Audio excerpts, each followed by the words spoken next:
Hello, everybody. My name is Stefanis Kokis. Welcome to the BJJ Jiu-jitsu Hour, episode 48. Me is Tommy Costa, Michael Mijas, Lou Armazzani, and CJ. I'm sorry, CJ. I don't know your last name.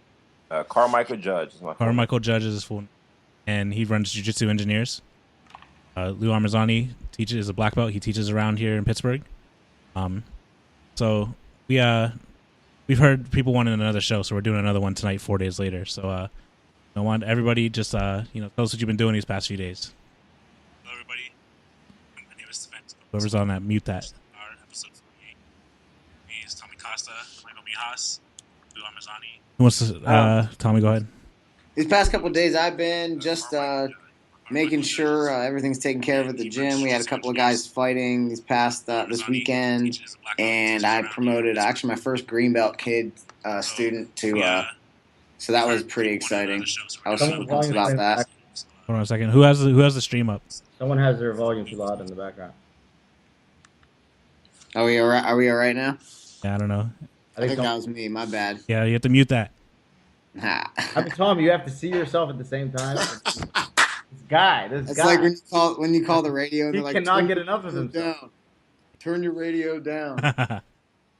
Yeah. Nice. So I had a pretty awesome weekend. Had some fights. Some people won, some people lost, but it was also ultimately good to see some people that I train with in there fighting. And then we also had belt promotions today, so that was pretty sweet. Other than that, just training, staying on the grind. Me and Lou have been training. It's been good times, man. Yeah, we have. We're doing some black belts. I see that. I see your bromance posts. Don't be jelly, bro. Don't be jelly. I am. Extremely jelly. Go ahead, Mike. I haven't been doing shit. I've just been rolling. That's about it. Rolling and listening to Hotline Bling. That's it. That's it. It's been a Drake week for me all week. I'm trying to listen to the worst kind of music and rolling to it. I think it's been a Drake week for everybody this week. Holy shit! I do like Hotline Bling. I'm not gonna lie. I do like it. Yeah, we need to get a Drake meme up. I think we gotta figure one out. We'll do one where he's like trying to pass guard or something. It'd be done, definitely. Did you guys see the Trying to get out Avengers? De La Hiva, he's like Or Hulk just slams the shit out of him. Yeah. trying to pull his leg out. We'll get it going. My video editing skills aren't that good, but we'll get something. Yeah, mine are pretty bad. Some Probably- guys are pretty like, sick on like probably- man. It was like Avengers, with like off of like the Drake video. I don't know if you guys seen that, but it's floating I've seen around. that one's funny. I've seen that one. Yeah, I've seen a whole bunch of them now. They've been flying around. So we probably just gave like 3 other podcasts or Jiu-Jitsu pages ideas. So Isn't that what we usually do anyways? Yeah, yeah, but that is what we usually do, anyways. they gotta hire video people. I do all the video work for us. I could do it. That's true. Yeah. That's true. What about you, CJ? How you been? I've been pretty good, man.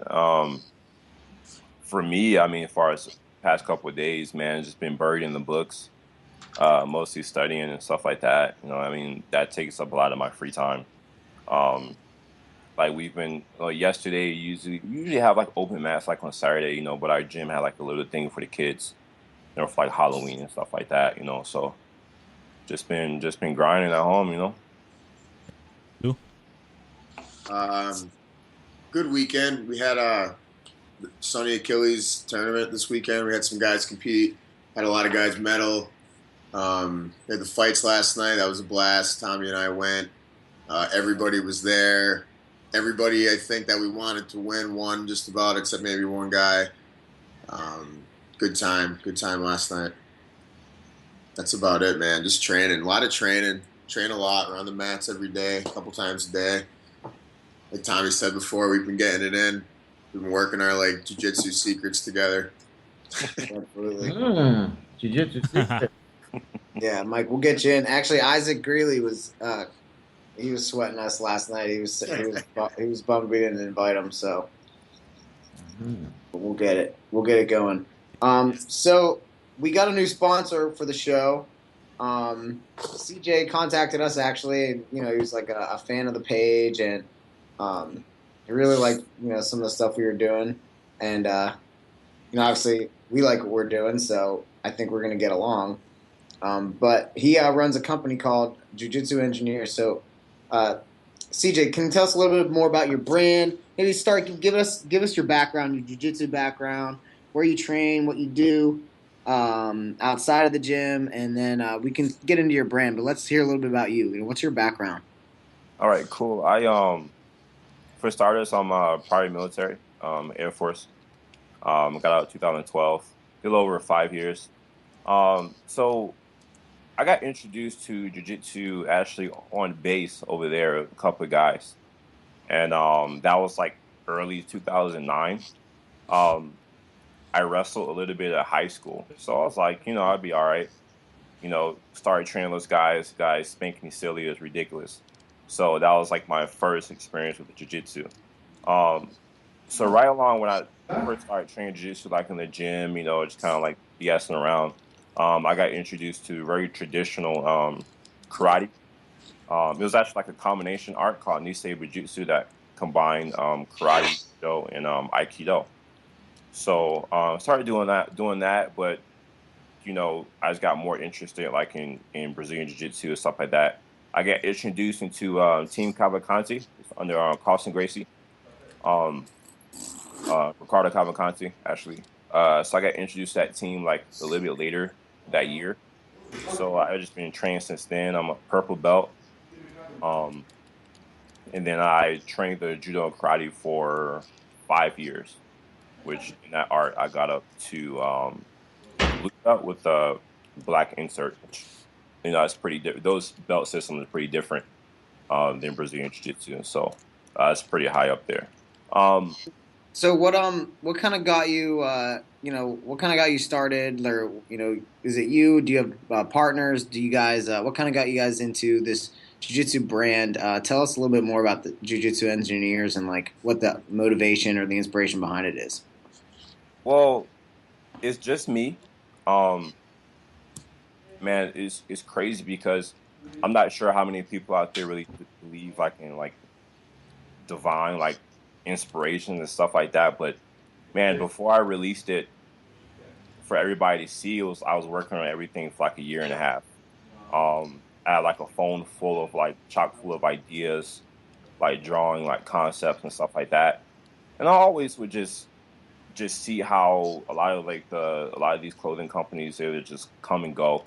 Scrolling down my feed, man, I'm seeing like Teespring, you know, choke me like, or you know what I'm saying, like just like silly shirts and stuff like that. So I was Yeah. like, I want to make something that's intuitive, revolutionary, that really grabs the rest of the world, as opposed to just staying within our community.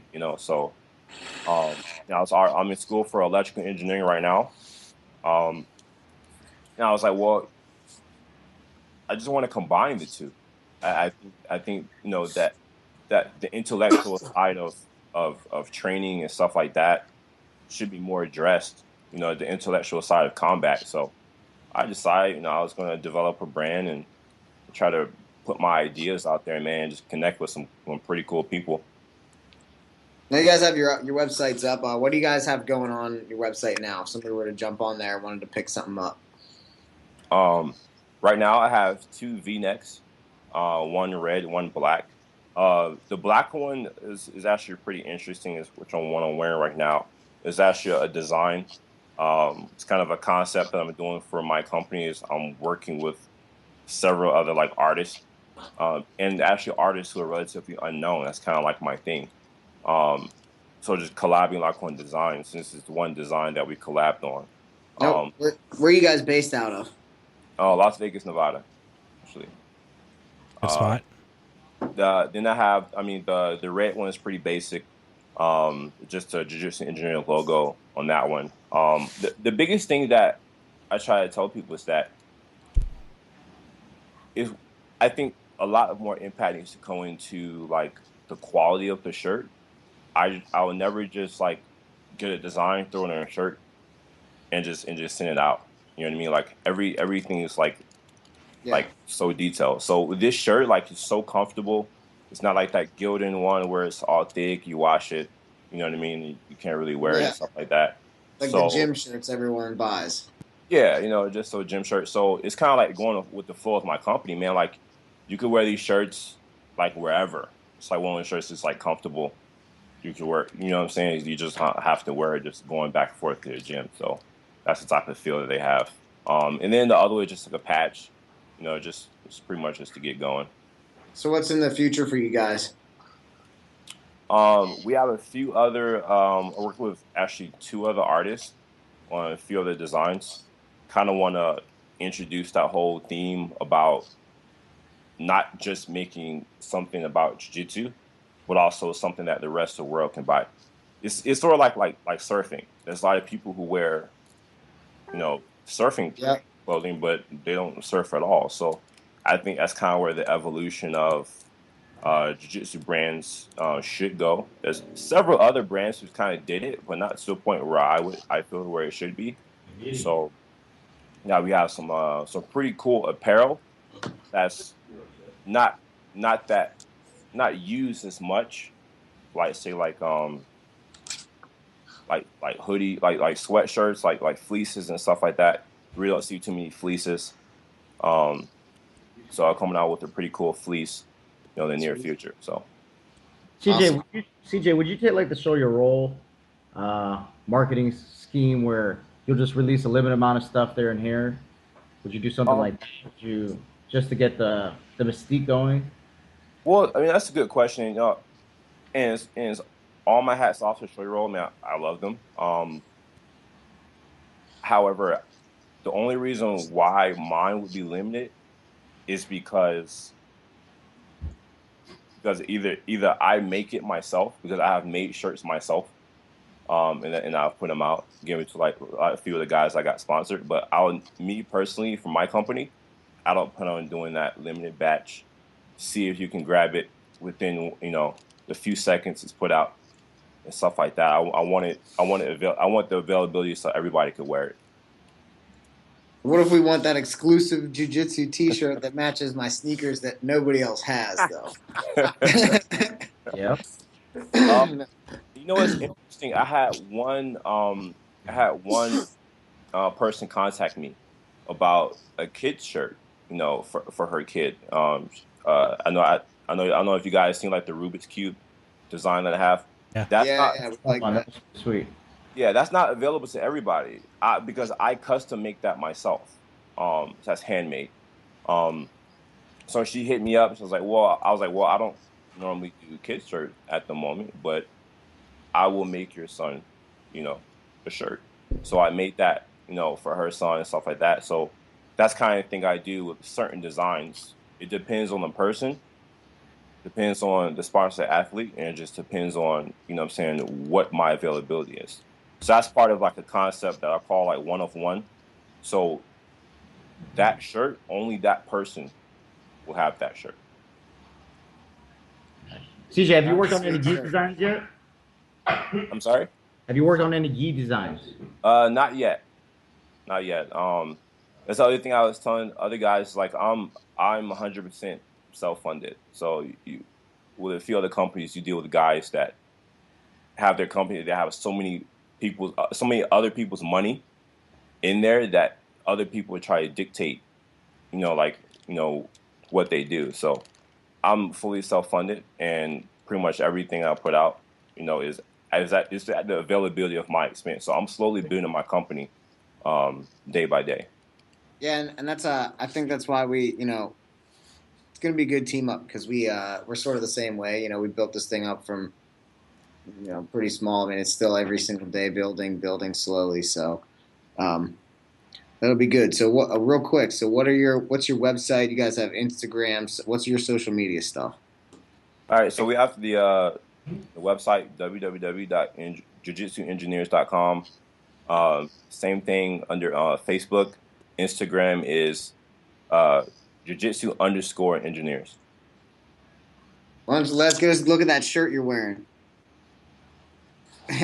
Ah, And those are pretty cool, and those are Steelers colors. So I like that. I'm a Steelers fan, even though I don't really watch football. But we can get that going in Pittsburgh. Wear it all on right. Sunday. You guys have that little package on the way, so you guys just let me know what you Yeah, think. Thank you, thank you. CJ. Yeah, we appreciate it. By the So, way, No problem, guys. You guys are and if awesome. you become like a multimillionaire, don't forget BJJ Hour, where it all started. Dude, for sure. You know, we're gonna become Real big and multi-millionaires stuff, together. and we see you at a tournament. You act like you don't know us. I read on YouTube. I'll just show you. Go, hey. Dude, definitely not. Hey, you know what? I will say this right now. I will not be that guy that will not go to tournaments, will not go to my sponsored guys tournaments. I will be there in the mix. I can promise you that. So maybe just switching gears now. We want to go into a couple of questions that I think we had. We kind of brainstormed earlier. A couple of roundtable questions. We can go around, and Stephanus is a better director of traffic than I am, but I can pose the first question. I recently saw a small online debate about taping your hands, and I get asked a lot as well at the gym because I teach. People see me taping my fingers all the time. Sometimes I do, sometimes I don't. So, what are you guys' opinion? Do you tape your fingers all the time for support, or do you tape your fingers only when you're injured? Mike, Tommy, you know how much I used to tape my fingers. yeah. I don't do it anymore because I feel it has damaged my. I feel it's done. I was so dependent on grips and with the tape that my fingers weren't getting that realistic, grip. That now that I've taken it off, it's 10 times better. I'll never go back to tape, unless I have an injury and my nail's ready to fall off. I won't go back to tape. Me personally, some people like it. I feel it gives you a false sense of your grip. So, what do you guys think? Who? I tape. I'm a big spider guard player, so I always get my fingers mangled in somebody's lapel, or I'm always like pulling something. But I don't tape all my fingers. I just tape some of them. But for me, it definitely helps. I don't know. I always try to keep like 2 of them taped on each hand. I feel like it distributes the power a little better. Sure. Integrity. What about you, CJ? It's only for gi. My bad. I wouldn't tape anything no gi. Right. Well, for me, I don't believe in taping unless it's absolutely necessary. Just my personal opinion. I've tried both, where I would go and just tape all my fingers and stuff like that. But for me, it's weird because without the tape, it just feels more cerebral. Like when I have a collar choke, I just really feel it. I can really dig it all the way in. With tape, for me, I don't know. It doesn't feel the same. I know what you mean. I feel like there are times I do it. When I wish I have tape is when I'm grabbing someone's collar and they yank really fast back. That's when I wish I have tape on. Just those 1 seconds where I feel my nails about to pop off. Then I wish I had tape on. That being said, like, how much do you guys play judo? Because I play judo a lot, and like judo's all about grip breaks for like ever, and like you're constantly breaking grips and like reestablishing. Yeah. So like I feel like that's another place where if you don't really play a lot of judo, then you might really not need the tape. But I play 0 judo. I play 0 wrestling. I play. Okay. I don't play anything. Well, Mike looks like a dog that has. Second, I don't play. Mike looks like a dog that has an itchy ass whenever he plays. I'll be the first to admit I have zero stand-up game, and I'm proud of it. I love judo. I'm very embarrassed of it. If I could get a guy that'll like stand up with me, like dude, I'll do it all day long. You know what I mean? Like I'm not a type person to pull guard or anything or jump guard or anything like that. I am not your guy. I'll walk into the gym on my butt. Day one jiu-jitsu, he was there. So the next question that we were kind of talking about is the jiu-jitsu internet, or it was like what we kind of refer to it sometimes as, or like the jiu-jitsu world police. So like we have the jiu-jitsu world police, the world force of jiu-jitsu will sometimes lash out and solve problems. Sort of like a group of superheroes, sort of like Anonymous, such as outing fake black belts, or causing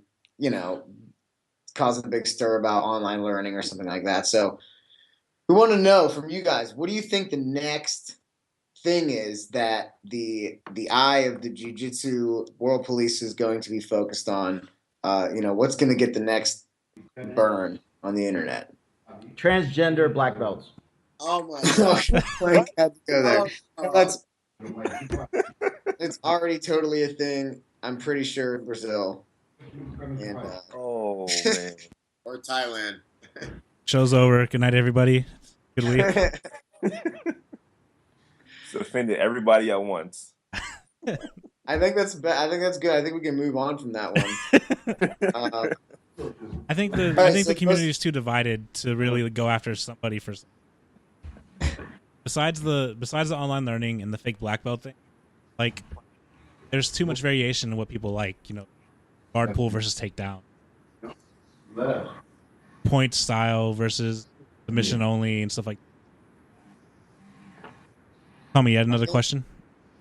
Well, yeah. So the last one that we were talking about was kind of interesting is so say you're stuck on a desert island and you, for some reason, you can only have like 3 jiu-jitsu moves in your arsenal, and even if you can't think of 3, maybe just like what's one, and I let's go around the horn and just list them if you need to give a quick reason why. Move or submission? Say what? Aha, yeah. A move or submission? Submission, movement, technique, anything. All right. Location. Lou, what do you think? If I could only take one, it would definitely be the omoplata sweep. I can't leave home without it.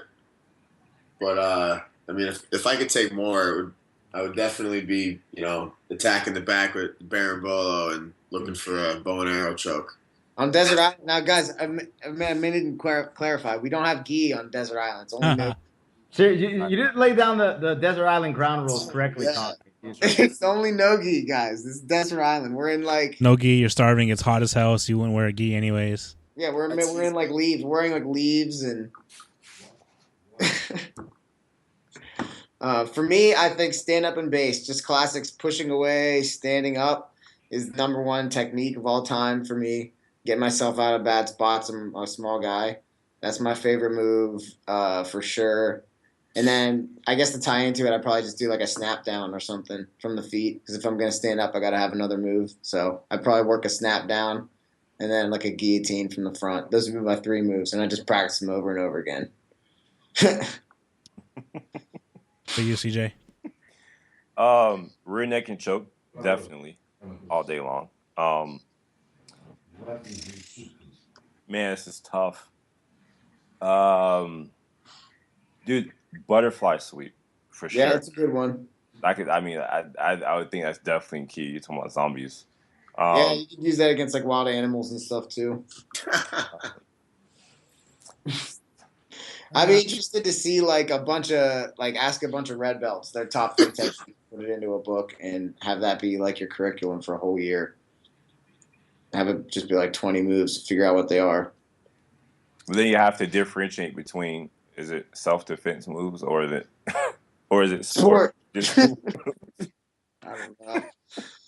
Maybe I didn't think my question through far enough. Too many questions. You guys think too critically. I mean, Mike didn't even think critically. He just said something. Mike, what's your technique? Desert Island. You know what? I'd like to have a nice takedown, like a nice blast double A. Yeah. Nice, and I can go from there, and a good guard pass. I'd rather be passing guard. I'd rather be passing the guard. I don't want to be in someone's guard. I don't want to be in someone's half guard. I want to be passing guard the whole time. So. Just in case you have to pass like a gorilla's like guard or some shit. Exactly. All right, so I guess we transition. Our other guest is Lou Armazzani, and he's been with us the whole time here chatting. But we brought him on because we want to every week we give a spotlight. We bring somebody on that we like, somebody who's doing something cool. So Lou, why don't you give us a little bit of your background? Where do you train? Give us more of your background first, so we can get into your school and what you're doing now.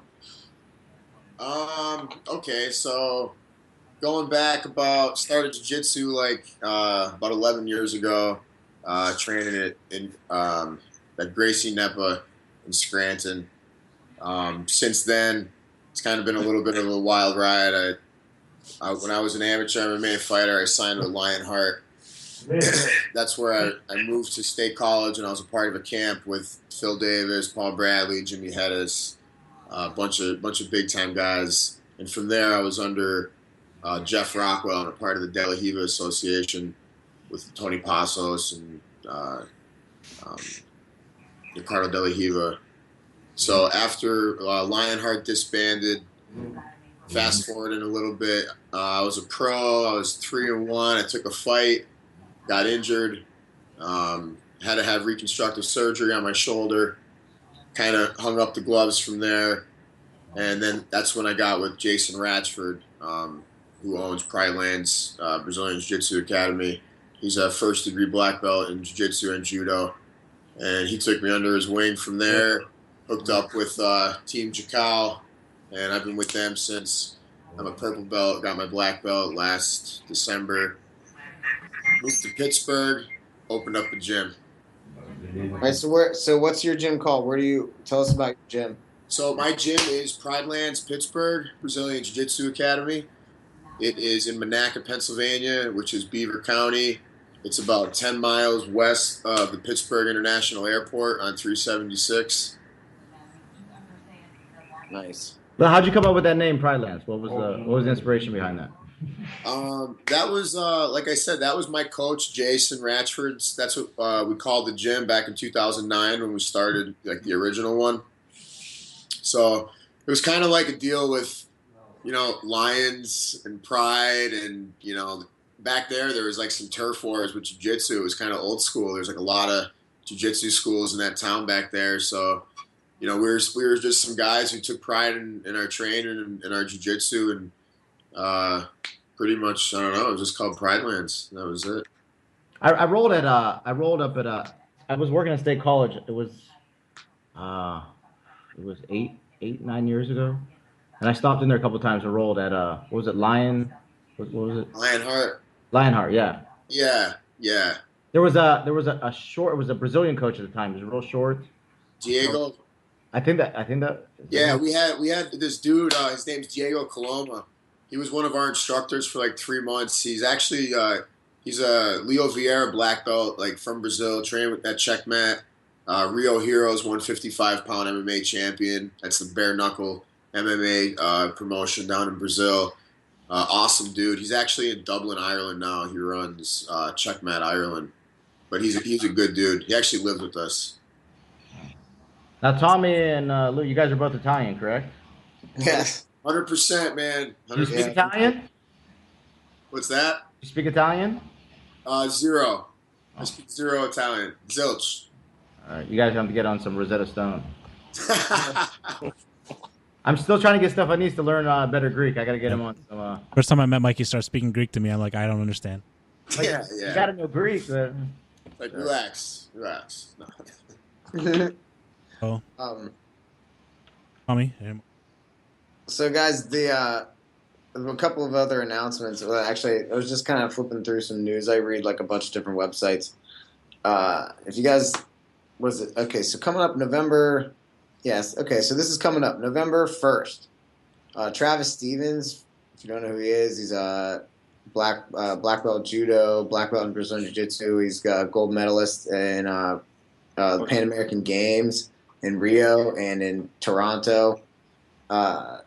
Competed in the Olympics in 2012, I believe, and 2008. He's teaching a seminar actually in New Jersey at Henzo Gracie School. Hold on, I'm looking it up. Basically, the seminar is like $75, but it includes a free Fuji gi, which is pretty sweet actually. Henzo Gracie Fort Lee in New Jersey. It's a 3-hour seminar from 11 a.m. to 2 p.m. It's $75 and includes a free Fuji gi. I think that that's all. I'm like about to drive to New Jersey just for like the seminar plus the gi. Let's do it. I think it'd be awesome if more guys somehow we got people offering free stuff like that more often, man. Yeah. I'd pay more than that just for that. Yeah, definitely. Stephanie, did Fuji sponsor us a couple of our first episodes? They were talking to us our first live stream.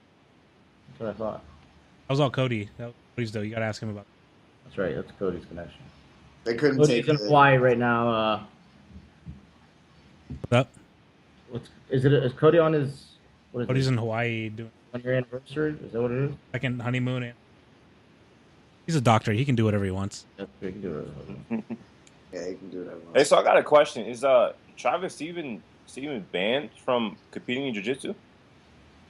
I think I read something about that, or because the IJF. Yeah. So if you want to be active competitor in IJF, I believe it's IJF. Yeah. You can't compete in any other form of martial art in that year that you register for that certain tournaments or something like that. That is kind of stupid, but I think that I don't know, man. I remember when that happened. I forgot about that. That's bullshit. Now I'm all mad. That's the judo stuff, right? Yeah. Yeah. Like judo, like made it so they said that if you will be like banned from or if you. It's ridiculous. That's crazy. Ridiculous. They should do that with It's like jiu-jitsu. They should do that with jiu-jitsu. It's a You can't cleansing. compete in MMA. You can't compete in boxing. It's like the Spanish Inquisition of martial arts. Like you would take Steve Mowry, hire Lively. Hey, you know what? I wanted to offer up a comparison, man, of what's going on right now.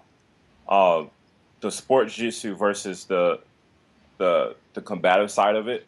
Oh, This oh, is CJ, that's a deep one. but look, like I'm surprised nobody said anything about it. It's the same thing that happened with Japanese jiu-jitsu and judo, because judo came from Japanese jiu-jitsu. Japanese jiu-jitsu was involved like strike defense, joint locks, throws, chokes and stuff like that. So what ended up happening was it started to develop judo, and that was the same thing. It was like, well, a lot of people didn't like judo at that time because it was more sporty. It's the exact same thing that's going on right now.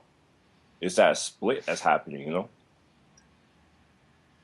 Yeah, but like you have to look at how people are teaching jiu-jitsu now. Like, I mean, I guess it is the same thing because a lot of judo schools aren't including techniques that they used to include way back in the day, 10, 20, 30 years ago. Right. But, we're still trying to rip people's knees off with, like, heel hooks and stuff. So I don't know how, Yeah. how civil it can be. And then, like sport jiu-jitsu focuses more, I guess, like on that ippon, that yuko, or going straight for that submission, But I say that, a real judo guy is definitely, just as devastating, with his throws, being able to throw somebody on their head, crack their skull and stuff like that. I agree with Oh, yeah, a throw's a throw. Yeah.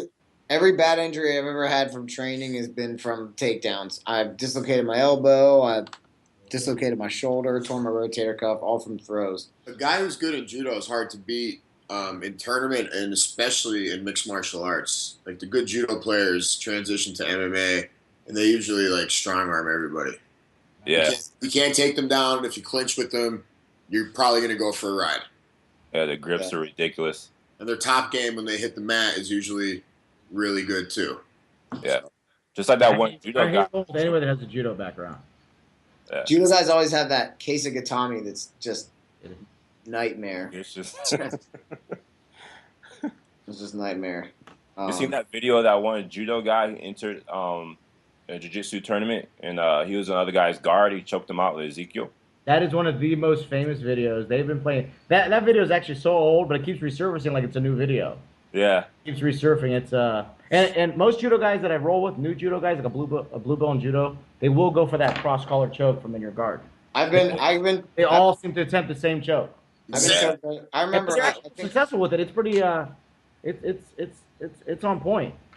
Yeah, I was actually choked unconscious with the Ezekiel inside my own guard. I think when I was a white belt or a blue belt by some guys bigger than me, and I didn't know what I was doing. And I was told that no one could tap you out from inside your own guard from somebody. I don't even know who it was at the time. It was probably like another white belt. So I thought I was fine, and next thing I knew, I was out. Yeah. Same thing happened to me, man. Like, the guy was like on top, The guy got it in, and then I reversed him, and I was in his guard. And next thing I know, I was waking up. I was like, fuck, man. God damn it, I started thinking, I was like, man, the popular belief is you cannot submit somebody when you're in their guard, man. It's like, I started developing certain lapel chokes that completely contradict that, Yeah. Nobody has yet released a DVD on the whole on tapping people from inside their closed guard. So we'll see. I don't think anybody wants to admit that it can happen. True. Oh, it can happen. Phil Davis used to be able. When I started training with him, he would be in my guard and he would Kimura me with he would underhook my head and then attack that far arm and pull a Kimura off. Yeah, like all the time. And I was like, wait a minute, you're not supposed to be able to do that. yeah. People they like name that move after him now. Some like a lot of people. That's like the popular name for that chicken wing now is like the Phil Davis. Yeah, the one. Yeah. That yeah, I know exactly. That wrist lock. You know, like, when you're in somebody's guard and somebody has that overhook with the lapel, and I actually seen like I can't remember who did it. It was a video. They did like a type of wrist lock. I want to say Pedro Sauer, but I'm not sure. I don't think so, but Wrist locks are great, man. The wrist is the weakest joint on your body aside from your appendages. Yeah, when you hit someone with a wrist lock, they're like so pissed off. I've been broke so many times. It's like insulting. It's like, did you just wrist lock me? It's like, yeah, it worked. So I got wrist lock in a tournament it was 285, bro, and I think I was like 225 at the time. He was 285, Brazilian national champion. And I went against him like in a Grappler's Quest in the final of the absolute dude. He wrist locked the shit out of me, man. My wrist lock wasn't my wrist wasn't straight for like a year. That's what happened to Mike at a Naga before. Yeah. A 280 pound brown belt. Try 360. 360. Jeez, 360 pound. 360 and 7'8". Oh my god. Mike's like 5'8". If I'm lucky, I'm 5'8". It depends what heels I got that day. I'm a short little Greek man. Right. So I got some questions from the chat. So, what is everyone's obsession with acai jiu-jitsu guys? It's a fad. Personally, I think it's disgusting. Yo, listen, if you've never had an acai bowl after training in a hot gym with a half a banana, a little bit of granola, honey on it, then you have no room to talk because it's the best. It is the best. I don't like it. I love it. It's good stuff. Yeah, there's nothing like eating an acai bowl after training. I have a freezer full of it right now upstairs. Yeah. I don't know what it does. I don't know. I don't care. Unless they start putting the McRib, I want nothing to do with it. It's like fruit. It's healthy. I figure if it's not bad for you, then go for it. But like you said, I've bought some from the store. I was like, hell yeah, get some acai, hook it up. Man, I bit into that thing, like fucking took a scoop of it. I was like, man, this shit's fucking gross. I think it's gross. It's not loaded with sugar. That's why. You're all excited. You think tournament is like fucking delicious. Magical. I think anything that's healthy is gross, though. So I'm not really the person to ask that question. Yeah. That's true. It depends on who cooks it and how. Crust pizza, so I'm not really the. Yeah, so what about Joe Rogan basically openly admitting that he uses TRT and a couple other like ADD type drugs to like get himself going? I mean, he doesn't have to fight; he just has to talk, right? So. Right. I'm old enough for steroids. Mijas, what do you think? I have never tried them. Maybe I should have. Maybe I should start because I have a lot of injuries and maybe it helps. Because a lot of people my age are taking TRT though. By my age, I mean in your 30s. Did you see Joe Rogan said he takes some like weird focus drug or something? That like he just like if he's feeling down, like what was that called? Like I never even heard of it. Yeah, nootropic something. Yeah. I think it's called marijuana, Tommy. That's what he's taking. No, I heard of that one before. I actually believe in that, man. I mean, look at like a lot of things in America, man. Like clean out tap water, toothpaste have fluoride in it, and what fluoride it actually bogs up the pineal gland. So any chance we got something that's gonna open that up and gonna free up our mind a little bit and try to take away a lot of like the harmful chemicals and stuff like that that's been induced in our body, man, I'm down for it as long as it's 100%, natural, how much stuff is made in the lab anymore, though. Like, I know I take a bunch of supplements, but I don't go into the anabolics. Oh yeah, I did once, and I went from 260 to 300 pounds in the course of a winter. So I can do that without anabolics. someone in the chat says it's called Nuvigil or I Nuvigil can or do that something. without anabolics right here. I can gain weight. There you go. Hey, going back to the Joe Rogan thing, though, man, I think it was kind of rough for him to admit that, because now I think he's in a position where he can no longer like bag on any fighters for taking anything. But I don't think TRT is really considered, because it's prescribed from the doctor, correct? Yeah, you have to have a doctor. I got low T. So it's because he was low on. How is it again? Something with testosterone count goes low, and then the doctor prescribes to get you. Yeah, but the funny thing is with Joe Rogan is he never mentions that he has low T. He's cheating death. He's just like, oh yeah. How old is he? He's old. He's not. He's not a spring buck anymore. Look at Randy. How old is he? I don't know.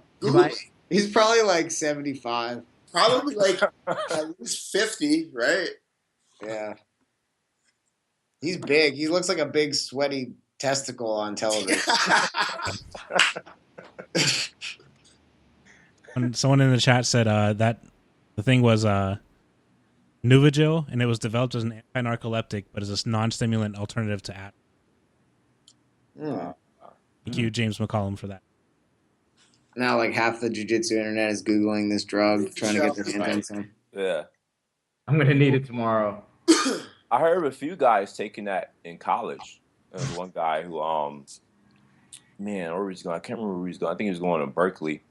He was saying that that's what guys would do, man. We had to study for like exams and, things are going crazy. They would take that, and it would work wonders on their mind, keep them focus. Yeah, I never heard of that stuff before the other day. I feel kind of bad. I thought I knew what they all were. Adderall is like all that cocaine, but yeah. Adderall is a big market on college campuses. Anything like that, anything that's going to wake you up and keep. So another question. So do you guys think more academies should start people standing or on their butts, their knees? Standing for sure. We start on standing, but I think it has to be kind of segregated. Like you can't have, Joan, the 60-year-old, accountant come in and team up with Judy, who's just gonna hip toss her on her head. True. Understandable. Yeah, but definitely. Turn the butt. Yeah, we go for the takedown as often as the mat space allows. When we have less than 10 or 12 guys, we go for the takedown. Or you start from your feet, slap hands, and then sit directly to your butt with your partner. Yeah, for an advanced class or a comp team, you got to start standing. I mean, it would be asinine not to. I think it's handicapped a lot of people that get so used to in training, they just sit down or whatever. It's handicapped so many people is so even when it comes down and just looking back at self-defense, what are you going to do? You're just going to sit down on your butt and you're faced with somebody, There's a good chance I would. I'm not gonna lie. There's a good. Most tournaments I actually do sit on my butt, so I'm not gonna. But the reason you would sit to your butt in the street is you would be thinking about all the YouTube hits it would get if you rip a guy's leg off. That's exactly why I would do it. I'm waiting to get in a street fight so I can barrel bone someone. That's I've been waiting for it. As soon as I get a street fight, someone has to have a camera. I'm gonna toss myself on someone to start videotaping, and then if I get my butt kicked, you'll never know because I'll erase it. The dangerous thing is, what if he has some friends somewhere and then, you're so used to being on the ground and you try to berimbolo and you get your head stumped. Yeah, what if I think counters your berimbolo? What if he you know what I mean? Then what? Yeah. Yeah. Soccer kicks from everywhere. Yeah. We just got a message on the BJJ Hour page. Somebody's requesting, and we've been trying to get him back. Josh Hayden. They want Josh Hayden back. They want him talking about his new DVD. There's actually been a lot of hype about it online. He's got the 80, Yeah, I want to see that. The leg surfing, yeah. Yeah, so we're making, we posted a couple of times. We're trying to get him back, so we just wanted to give him a shout out, let him know he's been on our podcast before. He's fought in our one of our super fight divisions before that we live streamed. So, and I want to get it. I need to ask him where the 80/20 comes from, and is that the kind of mix of ground beef he chooses to eat? Josh Hayden, if you're listening, hit us up. What is it? I think we're gonna wrap it up for this episode. So, guys, Lewis, CJ, thanks for coming on. Thank you. Thank you for having me. And check out Jiu-Jitsu Engineers. Pick up some of their stuff. He makes a dope product. He's gonna be making more.